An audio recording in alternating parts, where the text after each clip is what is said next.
안녕하십니까, 맘pen의 원장 김도욱입니다.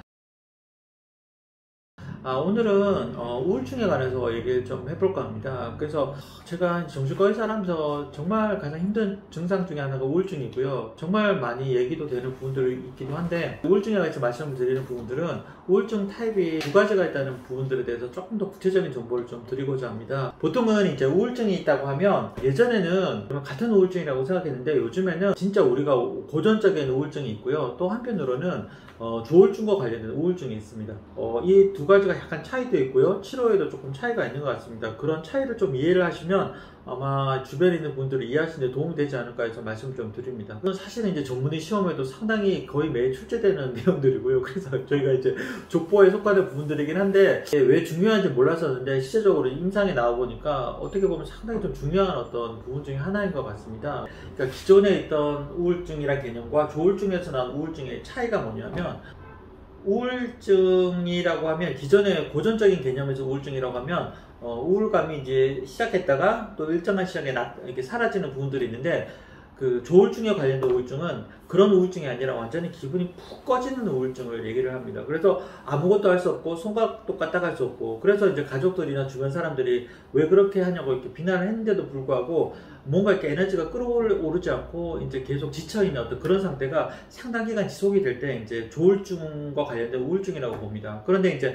그런 기간이 계속되는 게 아니라 어느 순간 이제 기분이 갑자기 좋아져서 활기차게 되는 부분들이 나타났다가 이제 다시 가라앉게 되는 부분들이 계속해서 반복되게 되는데, 이 부분들을 경조증이라고 표현을 하고 있습니다. 그래서 조증이라고 있는데, 예전에는 조울증이라고 하면 정말 소리를 지르거나 이제 예를 들면 이제 물건을 몇 천만원치 사거나 이런 조증들이 있을 때 조울증이라는 표현을 붙여서 조울증이라는 단어 자체를 상당히 부정적인 쪽으로 많이 썼는데, 요즘 같은 경우에는 경조증을 까지 포함해서 조울증을 타입으로 여러 가지 나눴습니다. 그래서 가장 흔한 타입으로 타입 2 조울증이라고 하는데, 이게 어떤 거냐면 기분이 확 꺼졌다가 이제 죽고 싶은 생각이 들고 무기력한 생각이 전적으로 계속 들고 자책하는 마음이 쭉 일정 기간 지속됐다가 갑자기 기분이 살짝 좋아지는 경조증을 거치게 됩니다. 그래서 전반적으로 기분이 주기적으로 이제 출렁이는 증상이 반복될 때, 그때 이제 조울증과 관련된 우울증이라고 보게 됩니다. 그래서 예전에는 그냥 우울증이랑 조울증과 관련된 우울증을 같이 봤었는데, 요즘에는 구별해서 진료를 하는 경향들이 많이 있는 것 같습니다. 그래서 왜냐하면 이제 다른 병원에서 진료를 받고 저희 병원에 오시는 분들을 보면 요즘 선생님들 진료 스타일이 상당히 이런 부분을 많이 반영하고 있지 않은가 하는 생각을 하게 됩니다. 그래서 이 두 가지 우울증이 이제 중요한 이유가 치료 방법이 다르기 때문에 그렇습니다. 그래서 예전 고전적인 개념의 우울증은 주로 이제 항우울제랑 아니면 필요하면 수면과 관련되면 안정제를 많이 쓰게 되는데, 실제적으로 이제 조울증과 관련된 우울증 같은 경우에는 우울증을 잘못 쓰게 되면 이제 조증으로 바로 바뀌어버리기 때문에 상당히 좀 조심스러운 경향이 있게 됩니다.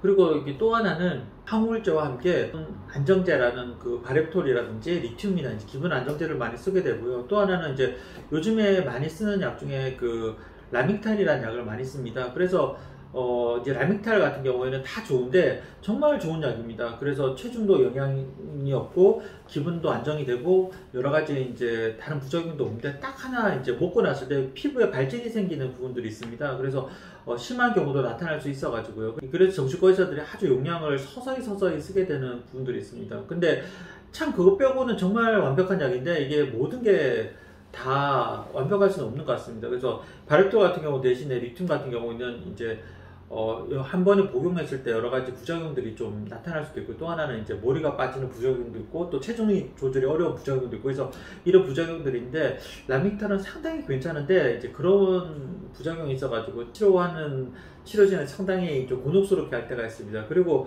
이제 조울증과 관련된 우울증 같은 경우에는 항정신병 약을 같이 쓰게 됩니다. 그래서 이제 그랬을 때 기존 항우울증 약 제가 줄 수 없는 효과를 지켜볼 수 있는 부분들도 있고요. 그래서 요즘에는 치료 패턴이 좀 많이 예전이랑 좀 바뀌었습니다. 사실은 이제 두 가지를 명확하게 구분할 수 없을 정도로 애매할 때가 많은데, 근데 이제 대체로 이제 그런 큰 틀을 잡고 저희가 이제 우울증을 치료한다는 것들을 이해를 하시면 아마 주변 분들의 우울증을 볼 때 어떻게 이해하면 좋을지 도움이 좀 되실 것 같습니다. 그래서 아마 이 부분들을 구별을 하고 이 부분들을 치료를 잘 하는 게 모든 정신과 의사들이 최선을 다해서 회복하고자 하는 부분들이기도 하고요. 근데 아마도 이제 제가 봤을 때 이제 임상적으로 이런 부분들을 구별해 치료를 했을 때 예후라든지 또 기능의 회복에 있어서 도움이 되는 부분들이 있는 것 같습니다. 그래서 만약에 이제 저희 동영상을 보시고 혹시 이제 궁금하거나 내가 실제로 어느 타입인지 좀 더 알아보고 싶다 그러면 저희 맘 편한 의견에 내원해 주시면 감사할 것 같습니다. 오늘 이 부분에 대해서 말씀드렸고요. 혹시나 이제 이 내용에 대해서 궁금하신 부분이 있으면 댓글에 달아주시면 다음번 영상 제작할 때 적극적으로 반영해서 좀 더 나은 내용으로 찾아뵐 수 있도록 하겠습니다. 맘편한 TV 시청해주셔서 감사드리고요. 좋아요, 구독 꼭 눌러주세요. 감사합니다.